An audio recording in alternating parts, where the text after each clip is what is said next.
గులాబీ మేధోమదనం ఈ అంశాన్ని విశ్లేషించడానికి ఈరోజు స్టూడియోలో ఎన్ విఠల్ ఉద్యోగ సంఘాల జేఏసీ నాయకులు, అదేవిధంగా టీఆర్ఎస్ నాయకులు టి రఘునందన్ రావు గారు కూడా సిద్ధంగా ఉన్నారు. కాంగ్రెస్ అధికార ప్రతినిధి ఉప్పల శారద గారు కూడా ఫోన్ లైన్ లో జాయిన్ అవుతారు. తెలంగాణ ప్రజా సంఘాల జేఏసీ చైర్మన్ బెల్ల నాయక్ గారు కూడా జాయిన్ అవుతారు. ముందుగా రఘునందన్ రావు గారు మీతో ప్రారంభిద్దాం.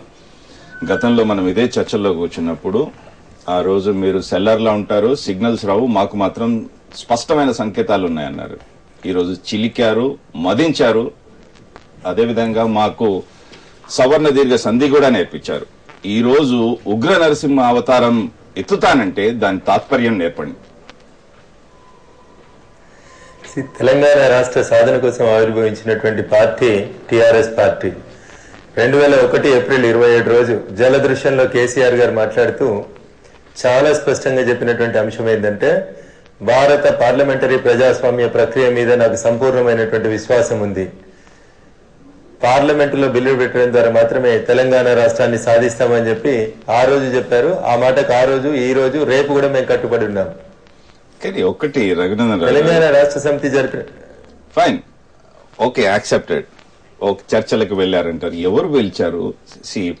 మీ కేడర్ కు మాత్రం తెలియజేయాల్సిన అవసరం లేదనుకోండి. ఈ రోజు ప్రజలకు తెలియజేయాల్సిన అవసరం లేదా? ఎవరు పిలిచారు? ఎవరితో సంప్రదింపులు చేశారు? అగ్రనాయకత్వంతో సంప్రదింపులు చేశారా, లేకపోతే కింది స్థాయి నాయకులతో సంప్రదింపులు చేశారా? ఒక నాయకుడు వేరే తెలంగాణ అంటూ వ్యాఖ్యలు కూడా చేయడం జరిగింది. కాంగ్రెస్ పార్టీ అధిష్టానం పిలుపు మేరకే కేసీఆర్ గారు ఢిల్లీకి వెళ్లాననేది సుస్పష్టం. ఆ చర్చల్లో భాగంగా ఆజాద్ తో చర్చించారు, వాయిలా రవితో చర్చించారు, ఆంటోనీతో చర్చించారు, ఆస్కార్ ఫెర్నాండెజ్ తో చర్చించారు. వీరందరూ కూడా ఏఐసిసి దూతలుగా మాత్రమే కాంగ్రెస్ అధిష్టానం చెప్తేనే కేసీఆర్ గారితో చర్చించారు.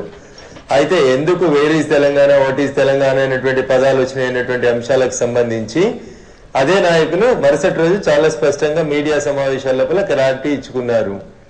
అయితే ఎందుకు సోనియా గాంధీని కలవలేదు, ఎందుకు చర్చల సారాంశాన్ని ఇంతకాలం కేసీఆర్ గారు చెప్పలేదు అనేటువంటి ప్రశ్న వస్తే, ఒక స్పష్టమైనటువంటి ఫలితం వచ్చిన తర్వాత ప్రజల ముందుకు ఇద్దరు అగ్రనాయకులు వచ్చి ఆ చర్చల సారాంశాన్ని ప్రకటిస్తే బాగుంటుంది అనేటువంటి సదుద్దేశంతో అటు కాంగ్రెస్ అధిష్టానం గాని ఇటు కేసీఆర్ గారు గాని ప్రజల ముందుకు వచ్చి జరుగుతున్నటువంటి చర్చల సారాంశాన్ని మధ్యలో లీక్ చేయడం బాగుండదు అనేటువంటి ఉద్దేశం కొద్దీ సీక్రసీ మెయింటైన్ చేయడం జరిగింది. కానీ నిన్న అట్లీస్ట్ మీ ప్లీనరీ సెషన్ లో, మీ మేధోమదనంలో కూడా ఎక్కడ వివరాలు రాలేదు. అంతేకాకుండా పోయి రావనను హస్తినకు అంటూ ఆయన హస్తినకు పోయించాడు. సరే, ఒక పక్క చర్చలు సాగాలి, ఇంకో పక్క పోరు సాగాలి అంటూ మీరు ఆ రోజు వాదించడం జరిగింది. ఇప్పుడు చర్చలు లేవంటే నిజంగా ప్రత్యేక రాష్ట్రం ఏ విధంగా సాధ్యమవుతుంది? చాలా స్పష్టంగా ఆ రోజు కాంగ్రెస్ అధిష్టానం పిలిచి తెలంగాణ రాష్ట్ర ఏర్పాటుకు అనుసరించాల్సినటువంటి మార్గాలు, కాంగ్రెస్ పార్టీ తీసుకోవాల్సినటువంటి చర్యల గురించి చాలా స్పష్టంగా చర్చించినారు. ఏ సమస్యనైనా పరిష్కార మార్గానికి వచ్చినప్పుడు ఇరు పక్షాలకు ఉన్నటువంటి అభ్యంతరాలని ఇరుపక్షాలు కూర్చొని చర్చించుకోవడం ద్వారా సమస్య పరిష్కారం అవుతుంది. ఆ దిశగా నమ్మి 2014 వరకు అధికారంలో ఉండేటువంటి యూపీఏ 2 ప్రభుత్వం తెలంగాణ ఇస్తా అంటే కేసీఆర్ గారు చర్చలకు వెళ్లారు. దాన్ని మీరు మళ్ళీ ఇంకొక కోణంలో చూపించి అయినను పోయి రావాలని వస్తున్న కంటే లక్ష్య సాధన కోసం మాత్రమే పోయింది తప్పితే ఎక్కడ కూడా లక్ష్యాన్ని డీవియేట్ కాలేదు కేసీఆర్ గారు. ఇప్పుడు అన్ని సంకేతాలు బంద్ అంటే full talk time no signal గా మారదా? అది సిగ్నల్స్ ఉన్నాయా, సిగ్నల్స్ లేవా, చర్చలు మళ్ళీ పునఃప్రారంభం అవుతాయా, అవయా, లేదు యూపీఏ 2 ప్రభుత్వం తన టర్మ్ పూర్తి అయ్యేంత వరదాకా తెలంగాణపై నిర్ణయం తీసుకుంటుందా తీసుకోదా అనేది కొంత వేసి చూడాల్సినటువంటి సమస్య. రఘు గారు, ఇంకొకటి, నిన్న ఆయన మీ నాయకుడు చేసిన వాటిలో కూడా సమ్ కాంట్రడిక్షన్స్. ఒక పక్కనేమో మీరు విలీనం చేస్తే మేము ప్రకటిస్తామంటూ ఒక పక్క చెప్తూనే, ఇంకోసారి విలీనం కూడా చేస్తాను, మీరు ఏదో ఒకటి స్పష్టం చేయండి అని. ఏది? I mean who asked you to, ఎవరు అడిగారు మిమ్మల్ని విలీనం చేయమని? వాళ్ళు విలీనం చేస్తే తెలంగాణ ఇస్తామన్నారా, మేము విలీనం చేస్తే తెలంగాణ ఇస్తామన్నారా?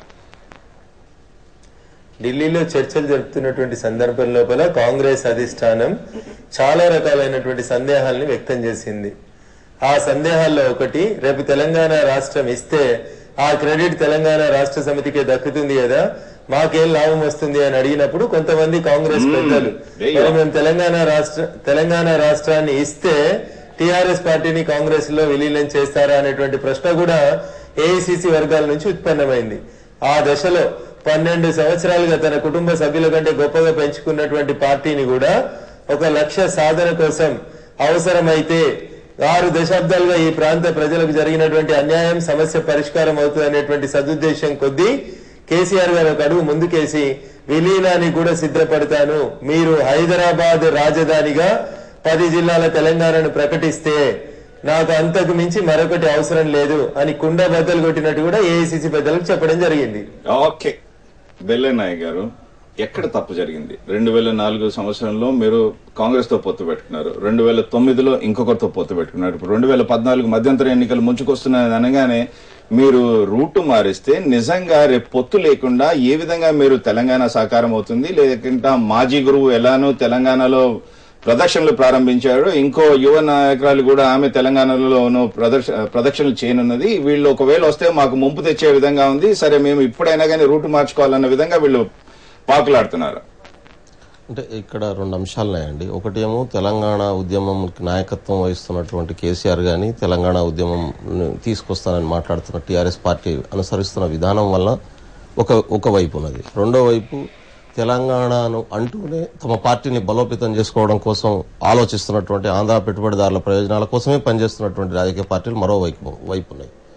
తెలంగాణ కావాలని పోరాడుతున్నటువంటి ఉద్యమ సంస్థలు, ఉద్యోగ సంఘాలు, విద్యార్థి సంఘాలు, నిజాయితీగా తెలంగాణను కోరుకుంటున్నటువంటి సంస్థలు ఒకవైపు ఉన్నాయి. ఇదంతా కూడా డిక్లరేషన్ లో కనబడలేదే, నిన్న వాళ్ళు చేసిన తీర్మానాల్లో కూడా.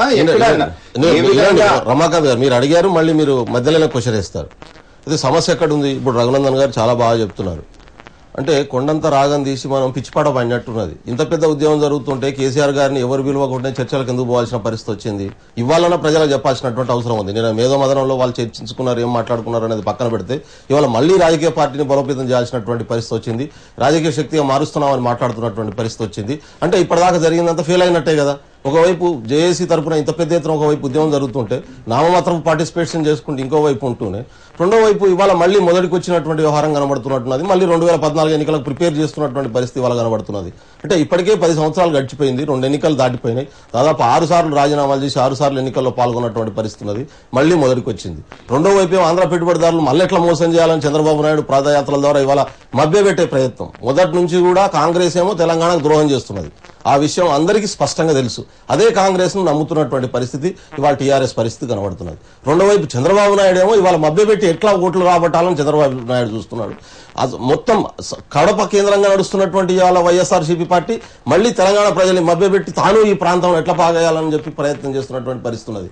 అంటే తెలంగాణ ఉద్యమాన్ని వెనక్కి నెట్టడం కోసమే సీమాంధ్ర పెట్టుబడిదారుల కనుసన్నలో నడిచే రాజకీయ పార్టీలు చేస్తున్నాయి. తెలంగాణ కోసమే పుట్టినటువంటి మన రాజకీయ పార్టీ ఏమో మేము ఎప్పుడు పోరాటం చేస్తామంటూనే సరిగ్గా పోరాటం జరుగుతున్నటువంటి క్రమంలో చర్చలని చెప్పి చర్చలు అఫీషియల్ గా జరగాలి. కేంద్ర ప్రభుత్వం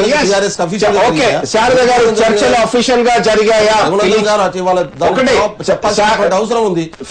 ప్రజలకు చెప్పాల్సినటువంటి చెప్పాల్సిన అవసరం ఉంది. ఈరోజు ప్రజలకు తెలియాల్సిన అవసరం ఉంది. ఎవరితోనే ఎందుకోసం చర్చలు? తెలంగాణ ఇవ్వడం కోసమా? కేంద్ర ప్రభుత్వం చేసిందా? కాంగ్రెస్ పార్టీ మీరు పార్టీని ఉంచుకుంటారా, మర్జీ చేసుకుంటారా, వదిలేస్తారా? కానీ తెలంగాణ ప్రజలకు ఇవాళ వాస్తవాలు తెలవాల్సినటువంటి అవసరం. ఇవాళ ప్రాణాలు వదిలిపెడుతున్నటువంటి క్రమంలో అంటే మీ తెలంగాణ కావాలని మీ సిన్సియారిటీని క్వశ్చన్ చేయట్లేదు, కానీ మీరు అనుసరిస్తున్నటువంటి విధానం వల్ల నష్టం జరుగుతున్నటువంటి పరిస్థితి ఉన్నది. ఈ విధానంలో మార్పులు తీసుకోండి.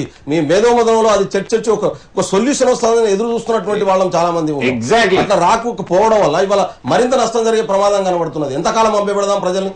ద్రోహులు మభ్యపెడుతున్నారు. మనం సిన్సియర్ గా కొట్లాడేటటువంటి వాళ్ళం కూడా ఇవాళ మనం సరైన విధానం తీసుకోకపోవడం వల్ల నష్టం జరుగుతున్నది. ఓకే, శారద గారు పిలిచారు, నమ్మించారు, మోసగించారు అంటూ ఆయన నిన్న వ్యాఖ్యలు చేశారు. స్పందించండి శారద గారు.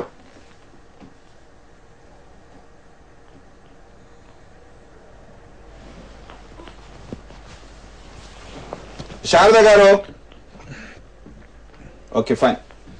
ఇంకొకటి, రఘునందన్ రావు గారు ఆ రోజు దోస్తీ కటీఫ్ అంటూ నేను వాదించినా గానీ దోస్తీ కటీఫ్ లేదు. 8 ఇన్స్టెన్సెస్ ఇచ్చాను. ఎక్కడెక్కడ కోదండరామ్ అయినా గానీ మీ నాయకుడిగా అయినా గానీ కలవని ఇన్స్టెన్స్ ఇస్తే ఇవన్నీ మీడియా సృష్టి అంటూ మీరు చెప్పడం జరిగింది. ఎవరెవరు వాళ్ళ బిజీ ఎజెండాలతో దాంట్లో కూరుకుపోయారంటూ ఆ రోజు మీరు వాదించడం జరిగింది. ఈ రోజు నేను ఆయన ఒప్పుకున్నాడు. ఓకే, మా ఇద్దరి మధ్యలో విభేదాలు ఉన్నాయి, అది వాస్తవము. మహబూబ్ నగర్ ఎన్నికతో ఈ విభేదాలు ముందుకొచ్చాయి. ఆ విధంగా ఉంది. ఇంకొకటి, అంతేకాకుండా మేము అధికారంలోకి వస్తే ఫస్ట్ సిగ్నేచర్ ఇస్ తెలంగాణ అంటూ బీజేపీ వాదించడం జరిగింది. ఈ రోజు అందరి పార్టీలను, కాంగ్రెస్ ను దూరం చేసుకున్నారు, తెలుగుదేశాన్ని దూరం చేసుకున్నారు, ఇప్పుడు బీజేపీని కూడా దూరం చేసుకునే పరిస్థితి ఏర్పడుతుంది. తెలంగాణ రాష్ట్ర సాధన కోసం గత 10-11 సంవత్సరాలుగా జరిగినటువంటి పోరాటాలు, పొత్తులు, ఇతర సంస్థలతోటి కలిసి చేసినటువంటి పోరాటాలని ఈ ప్రాంత ప్రజలందరూ కూడా చాలా స్పష్టంగా గమనించినారు. మిత్రులు బెల్యానాయక్ గారు అడుగుతా ఉన్నారు, ఎవరు పిలిస్తే పోయారు ఢిల్లీకని. కాంగ్రెస్ పార్టీ అధిష్టానం పిలుపు మేరకు కాంగ్రెస్ పార్టీ అధిష్టానంతో చర్చలు జరపడానికి కేసీఆర్ గారు ఢిల్లీకి వెళ్లారు. ఎందుకు కాంగ్రెస్ పార్టీ అధిష్టానంతో చర్చలు జరపాలి అని అంటే, కాంగ్రెస్ పార్టీ నాయకత్వంలో ఉన్నటువంటి యూపీఏ 2 ప్రభుత్వం 2014 వరకు ఢిల్లీలో అధికారంలో ఉంటుంది కాబట్టి ఈ సమస్యను పరిష్కరించే దిశగా ఒక రాజకీయ నిర్ణయం తీసుకోవాల్సినటువంటి పార్టీ కాంగ్రెస్ పార్టీ కాబట్టి ఆ పార్టీ నాయకత్వం పిలుపు మేరకు ఢిల్లీకి వెళ్లడం జరిగింది. చర్చలు జరిగినాయి, తెలంగాణ రాష్ట్ర ఏర్పాటు కోసం మాత్రమే జరిగినాయి. దాంట్లో ఇస్తే వచ్చేటువంటి లాభాలు మాకేం కనబడతలేవు అనుకున్నటువంటి సందర్భంగా ఇంకో కాంగ్రెస్ పెద్ద మనిషి ఇస్తే మీరు విలీనం చేస్తారా అనే ప్రశ్న ఉత్పన్నమైన సందర్భంలో హైదరాబాద్ రాజధానిగా 10 జిల్లాలు ఉన్నటువంటి తెలంగాణ రాష్ట్రాన్ని ఏర్పాటు చేయడం మినహా నాకు ఇంకేం అవసరం లేదు, మీరు ఆ ప్రకటన చేస్తే అవసరమైతే తెలంగాణ రాష్ట్ర సమితిని కాంగ్రెస్ లో కలపడానికి కూడా సిద్ధపడి ఉన్నాను అని చెప్పి అంత విస్పష్టంగా చెప్పి రావడం జరిగింది. ఆ సీక్రెట్ చర్చలు ఎందుకు జరపాలి అంటే ఒకటే ప్రత్యేక రాష్ట్రం. Exactly Bella Nayak has a very pertinent point Raghu గారు. ఓకే, ఆ సీక్రెసీ ఎందుకు? ప్రత్యేక రాష్ట్రం కోసం పోరాడుతున్నప్పుడు ఆ సీక్రెసీ మెయింటైన్ చేయాల్సిన అవసరం ఏంటి? ఇరు పక్షాల మధ్య చర్చలు జరుగుతున్నప్పుడు చర్చల పూర్తి సారాంశం రాకముందే, ఇరు పక్షాలు ఒక అవగాహనకు రాకముందే ఈ రోజు ఏం మాట్లాడుకున్నాం, రేపేం మాట్లాడుకున్నాం అని ప్రతిరోజు వచ్చి ప్రజల ముందు చెప్పడం సమంజసంగా ఉండదు, ప్రజల్ని కన్ఫ్యూజ్ చేయడం కూడా బాగుండదు. చర్చల రెండు పక్షాలు ఒక అవగాహనకు వస్తే పక్షాల నాయకులు కలిసి ప్రకటించడానికి సిద్ధంగా ఉంటుంది. అది నేనేమంటున్నాను రఘునందన్ గారు, చర్చలో అంతర్గత ఏం జరిగిందనే విషయాన్ని పక్కన పెడితే ఇట్లా చర్చలు చేస్తున్నాం అఫీషియల్ గాని ప్రజలకు చెప్పకుండా మాట్లాడాల్సినటువంటి అంశం ఏముంది? ఏమంటే ఇంటి సమస్యనా ఇది, ప్రజల సమస్యనా? లేకుంటే ఇక్కడ 4 కోట్ల మంది ప్రజల తరపున మాట్లాడుతున్నప్పుడు ప్రజలకు తెలవకుండా ఎవరికి చెప్పకుండా ఇవాళ కేసీఆర్ గారి ఇవాళ కాంగ్రెస్ పార్టీ గాని మీరు గాని నేను అడుగుతున్నాను సూటిగానే చెప్పండి మీరు దయచేసి. చర్చలు బయటికి చెప్పాల్సిన అవసరం లేదు. ఒక కామన్ ఒపీనియన్ వచ్చిన తర్వాతనే మీరు అన్నట్టు బహిరంగంగా ఒకటి కామన్ స్టేట్మెంట్ ఇవ్వచ్చు, దాన్ని నేను కాదనట్లేదు. కానీ అఫీషియల్ గా చర్చలు జరుగుతున్నాయనే విషయాన్ని బయటికి చెప్పకుండా ఇవాళ దొంగచాటుగా చర్చలు చేయాల్సినటువంటి అవసరం కేసీఆర్ కున్నదా, కాంగ్రెస్ పార్టీకి ఉన్నదా? రఘు గారు, రమాకాంత్ గారు, కేసీఆర్ గారు ఢిల్లీ వెళ్లేటువంటి సందర్భంలో చాలా స్పష్టంగా చెప్పారు, తాను కాంగ్రెస్ అధిష్టానం పిలుపు మేరకే ఢిల్లీ వెళ్తా ఉన్నాను, ఈ నెలాఖరు లోపల ఒక పాజిటివ్ రిజల్ట్ తో వస్తాను అని చెప్పి వారు చాలా స్పష్టంగా చెప్పి వెళ్లడం జరిగింది. వారు చెప్పకుండా వెళ్ళిందో, సీక్రెట్ గా వెళ్ళిందో, సీక్రెట్ గా చర్చించిందో ఏం లేదు. నేను ఇందాకే చెప్పాను, మళ్ళీ చెప్తున్నాను, ఇరు పక్షాల మధ్యలో చర్చలు జరిగితే, సఫలీకృతం అంటూ జరిగితే అది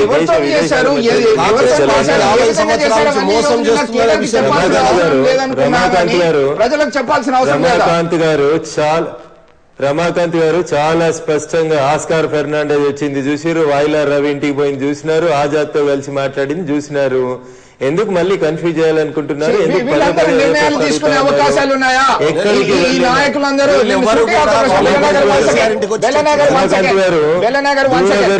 దూరదర్శన్లో రమాకాంత్ గారు దూరదర్శన్ లో చర్చ జరుపుతుంటే రమాకాంత్ గారు చర్చ జరుపుతారు తప్పితే దూరదర్శన్ మేనేజింగ్ డైరెక్టర్ వస్తేనే నేను చర్చలకు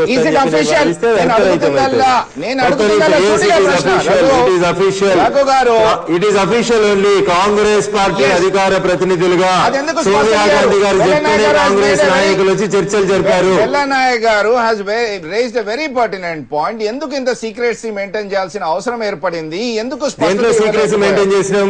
ఏం ఢిల్లీకి పోయేటప్పుడు తెలియకుండా పోయినామా, సాటుకు పోయినామా, పారిపోయిపోయినామా? ఢిల్లీకి పోయేటప్పుడు చెప్పిపోయినారు కేసీఆర్ గారు గారు వెళ్తా ఉన్నాను, అధిష్టానం పిలుపు వచ్చింది, శారదా గారు సిగ్నల్స్ అందినాయి, ఒక నెల రోజుల్లో పాజిటివ్ రిజల్ట్ తో వస్తానని చెప్పి వారు వెళ్ళారు.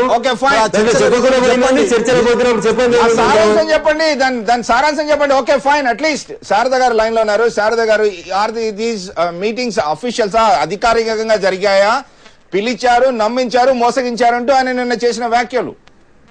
అసలు పిలిచారు లేదు, వారైతే వెళ్ళారు. ఒక స్టెప్ ముందుకేసి తను చర్చించడానికి వెళ్ళారు. వెళ్ళినప్పుడు ఒక భారతదేశంలో ఉన్న ఒక హైకమాండ్ లో కానివ్వండి, ఒక ప్రభుత్వంలో కానివ్వండి, చాలా పెద్దలు ఉన్నారు, వాళ్ళందరినీ కలిశారు. కానీ ప్రతిదీ కూడా ఒకటే సైడ్ తీసుకోకూడదు కదా. ఒక చర్చలోని సారాంశాన్ని ఆయన సీక్రెట్ గా ఉంచారు, ఆయన బయట పెట్టలేదు. Okay, well and good. కానీ ఇప్పుడు ఆ చర్చలో అసలు ఎవరు మళ్ళీ నెగిటివ్ గా మాట్లాడారు? ఇవ్వను అని వచ్చిందా వారికి ఏమన్నా సందేశం? ఎగ్జాక్ట్లీ, ఎస్, ఇవ్వను అంటూ వచ్చిందా సందేశం? ఇవ్వను అని సందేశం ఏం రాలేదు కదా. సంప్రదింపులు లేవు అంటే నిజంగా ఇవ్వము అంటూ ఆమె ఎక్కడా స్పష్టం చేయలేదు కదా కాంగ్రెస్ పార్టీ.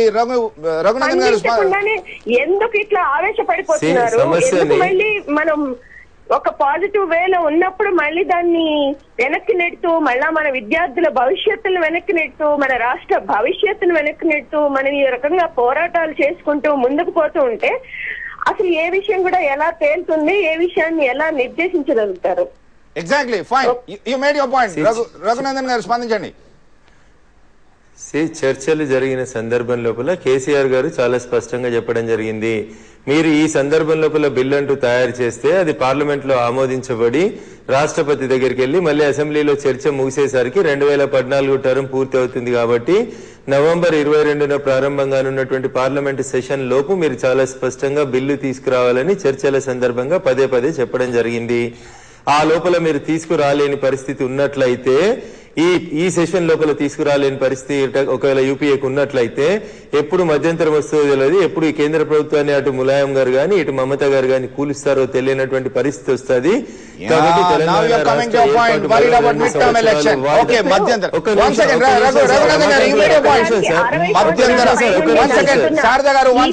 నిమిషం రమాకాంత్ గారు, మనం కావాలంటే కాదు, భారతదేశంలో ఉన్న 32 రాష్ట్రాలలో అనేక సమస్యలు ఉన్నాయి, అనేక రకాలైన ఉద్యమాలు ఉన్నాయి.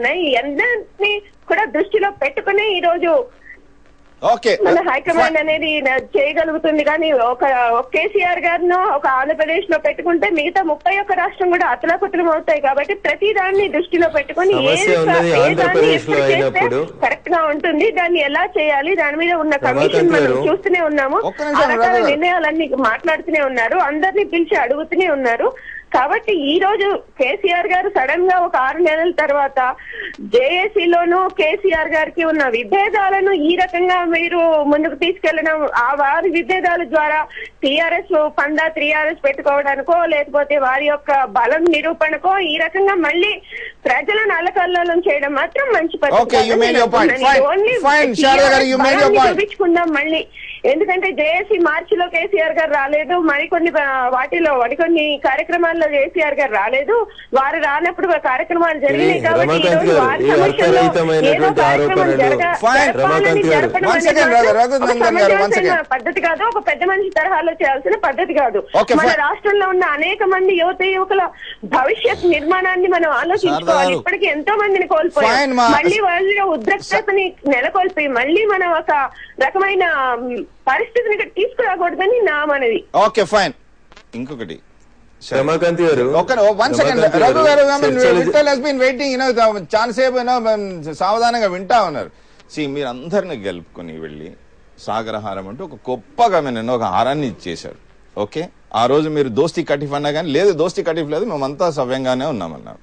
ఈ రోజు అదేదో బయటపడింది, నేను చెప్పిన మాటే ఈ రోజు నిజమై. అయితే మీరు అందరిని కలుపుకొని పోయి బీజేపీని కూడా మీ రోజు కలుపుకొని పోతే ఈ రోజు ఆ పార్టీకి ఒక రంగు పెట్టి వాళ్ళని కూడా దూరం చేసుకుంటే మళ్ళీ మరొక తప్పు చేయట్లేదా మీరు? రమాకాంత్ గారు, ఇప్పుడు చర్చలు చూస్తా ఉన్నారు, దోస్తీ అన్నాడు కటిఫ్ కాలేదు. నిన్న కూడా వాళ్ళు చిన్న స్వల్ప విభేదాలనే వాటిని మేము సరిదిద్దుకుంటామని చెప్పడం తప్ప టీఆర్ఎస్ కానీ జేఎస్ కానీ ఎక్కడ కూడా దోస్తీ కటిఫ్ కాలేదు, ఇంకా బలంగా ఉంది. ఇంకొక విషయం ఇవాళ శారద గారు మాట్లాడుతున్న అంశం ఏంటంటే 32 రాష్ట్రాల సమస్యలు ఉన్నాయి కాబట్టి మేము తెలంగాణ తేల్చలేమని మాట్లాడితే రేపు అమెరికాలో శాండీ వచ్చింది కాబట్టి ప్రధానమంత్రి గారు సమస్యను తేల్చలేనటువంటి వాతావరణంలో ఇవాళ కేంద్ర ప్రభుత్వం ఉంది. చర్చలు జరిగినాయి, అధికారికంగా జరిగినాయి, అనధికారికంగా జరిగినాయి.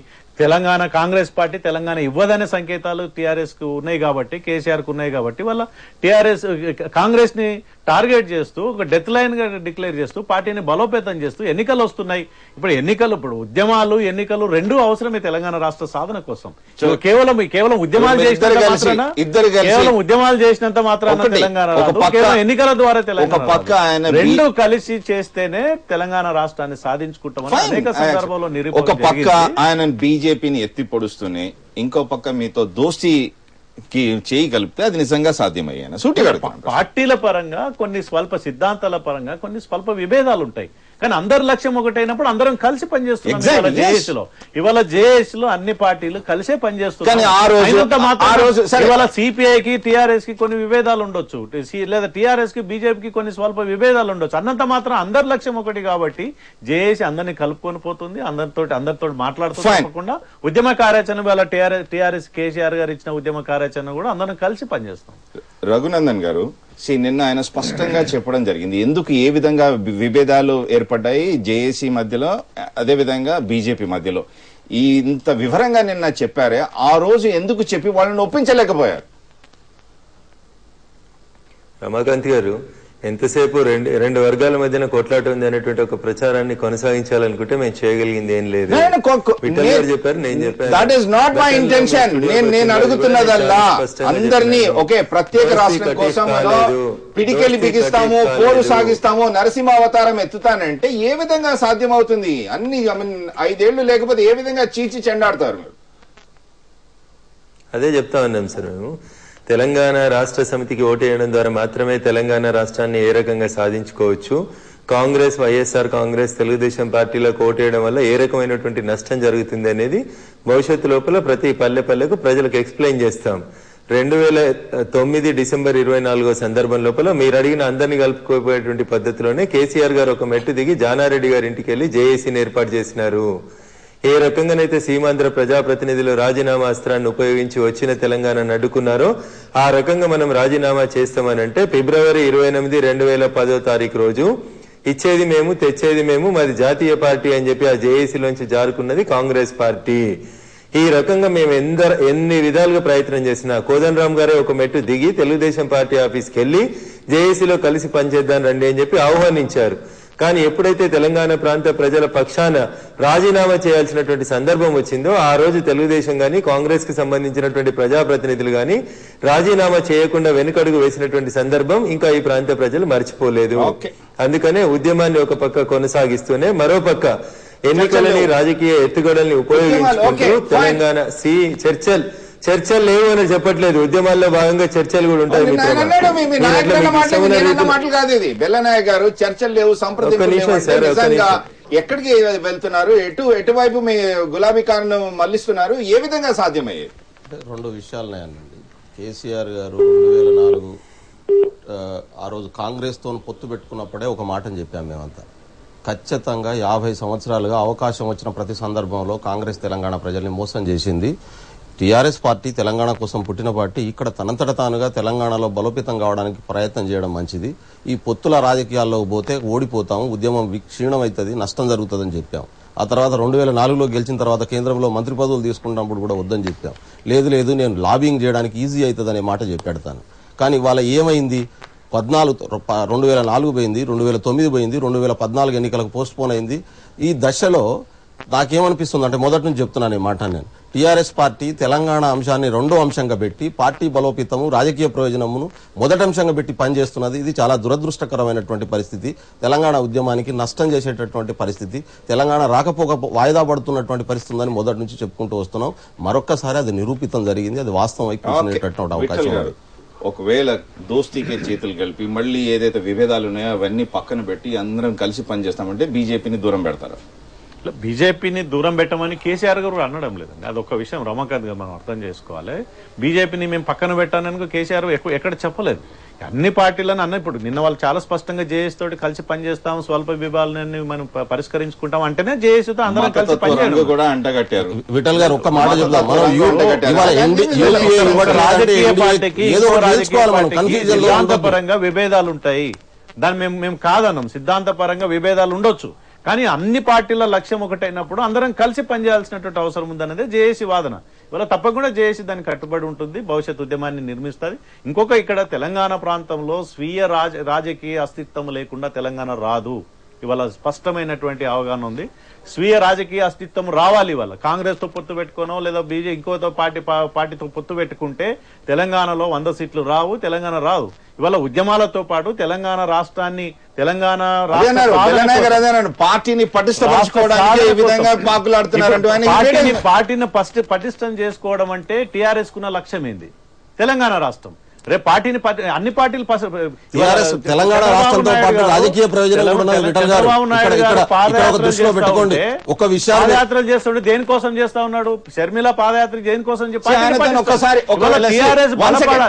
నిన్న ఆయన ఒకసారి జై తెలంగాణ అన్నాడు. ఎందుకని అంటే ఆయన ఒక 10 సార్లు జై తెలంగాణ అంటే నిజంగా తెలంగాణ సాధ్యమవుతుందా? చంద్రబాబు నాయుడు గారు లీడర్షిప్ లేదు చంద్రబాబు నాయుడుకు. ఒకవేళ ఆయన జై తెలంగాణ అంటే ఇక్కడ ఇంకో నాయకుడిని ఎవరిని చంద్రబాబు నాయుడు గారు తెలంగాణకు వ్యతిరేకం కాదు అని అంటున్నాడు తప్ప అనుకూలం అని అన్నాడు చెప్పలేదు. ఆ విషయం నిజంగా తెలంగాణ సాకారం అవుతుంది. రాజకీయ పార్టీల్లో తెలంగాణ ప్రజలు మోసం కాదలుచుకోలేదు. కాబట్టి స్వీయ రాజకీయ అస్తిత్వం ఉండాలని వాళ్ళు కోరుకుంటున్నారు. దానికి రాజకీయ టీఆర్ఎస్ గా బలపడితే తెలంగాణ ప్రజలకు మంచిదే. బలపడి తెలంగాణ రాష్ట్రాన్ని సాధించుకోవాలనేది ఇప్పుడు టీఆర్ఎస్ కున్న లక్ష్యం, ఎజెండా ఒకటే, తెలంగాణ రాష్ట్రం. టీఆర్ఎస్ రాజకీయంగా బలపడుతున్నారు, తెలంగాణ రాష్ట్రం కోసం బలపడుతుందని. ఫైన్. చివరిగా అయ్యా రఘునందన్ రావు గారు, ఉగ్ర నరసింహ అవతారం తాత్పర్యం చెప్పమంటే ఇప్పటి వరకు చెప్పలే. అది ఏంటది? ఎక్కడ మీ ప్లీనరీలో కూడా తీర్మానాల్లో కూడా ఎక్కడ ఏ విధంగా పోరు సాగించనున్నారో అది కూడా చెప్పలేదు. అట్లీస్ట్ ఇప్పుడైనా పోతు తాత్పర్యం చెప్పిపోండి, నేర్పించిపోండి. అంత నేను తెలుగులో అంత పాండిత్యని కాదు, కానీ ఉగ్ర నరసింహం అనేటువంటి పదానికి అర్థం ఏంటంటే ఎక్కడైతే మోసం జరిగిందో, ఎక్కడైతే ఇబ్బంది అవమానకరమైనటువంటి పరిస్థితులు వచ్చినాయో ఆ పరిస్థితుల్ని ఎదుర్కోవడానికి కొంత తీవ్రమైనటువంటి రూపాన్ని దాల్చడాన్ని ఉగ్ర నరసింహ రూపంగా గానీ అవతారంగా గానీ మనం పరిగణలోకి తీసుకోవాలి. అంతేగాని ఉగ్ర నరసింహ అవతారం ఎత్తుతున్నావంటే నేను ఏదో దూరదర్శన్ స్టూడియోకి వచ్చి ఎవరినో ఆ రకంగా చీల్చి చెండాడుతానని కాదు అర్థం. అంటే గతంలో చూపించినటువంటి సాఫ్ట్ కార్నర్ గానీ మెత్తదనం గానీ ఉండదు. చర్చల పేరిట ఈ ప్రాంత ప్రజల్ని మోసగించినారు అనేటువంటి విషయాన్ని చెప్తూ ఎందుకు కాంగ్రెస్ కోటేయకూడదని చెప్పడానికి కూడా మనం ఉగ్ర నరసింహ అవతారం కింద ట్రీట్ చేయాలి. అంతేగాని ఉగ్ర నరసింహ అవతారం అనగానే ఏదో చీల్చి చెండడం అనేది కాదనేది మీరు దయచేసి అర్థం చేసుకోవాలి. అట్లీస్ట్ ఐఎమ్ హ్యాపీ దట్ ఆ విధంగా సాగితే మంచిదే. ఆ విధంగా కాకుండా ఇంకొక విధంగా సాగితే అది తెలంగాణ ప్రాంతానికే నష్టం. ఏది ఏమైనా కానీ కాంగ్రెస్ మేము మొదటి నుంచి కూడా శాంతి కాముకులం, హింసను ఎక్కడ ప్రేరేపించట్లేదు, హింస జరగాలని మేము కోరుకోవట్లేదు. ప్రజాస్వామిక బద్దంగా, శాంతియుతంగా, ధర్మబద్ధంగా జరగాలి. మా న్యాయమైనటువంటి హక్కుని సాధించుకుంటాం. జరుగుతుంది. అదే అక్కడక్కడ జరిగినటువంటి 1-2 చెదురుముదురు సంఘటనలు మినహా టీఆర్ఎస్ పార్టీ ఎక్కడ కూడా హింసను ప్రేరేపించినటువంటి సందర్భం గతంలో లేదు, భవిష్యత్తులో కూడా ఉండదని మీ ద్వారా ప్రజలకు తెలియజేయాలి. అందుకే ఒక సామెత ఉంది ఇంగ్లీష్ లో, I mean, weather is fairly normal, mist and fog here and there. Okay, thank you Raghunandan Rao garu, thank you Belanay garu, thank you Vithal garu. మొత్తానికి చూస్తే కాంగ్రెస్ తో దోస్తీకి కటిఫైనా గానీ టీజేఏసీ మిగతా తెలంగాణ వాదులతో స్నేహమేరా జీవితం, స్నేహమేరా శాశ్వతం అన్న విధంగా సాగుతుంది. ఏ విధంగా సాగుతుందో వేచి చూడాల్సిందే. ఈ అంశం ఇంతటితో ముగిస్తున్నాం. I will see you tomorrow. Good day and good bye.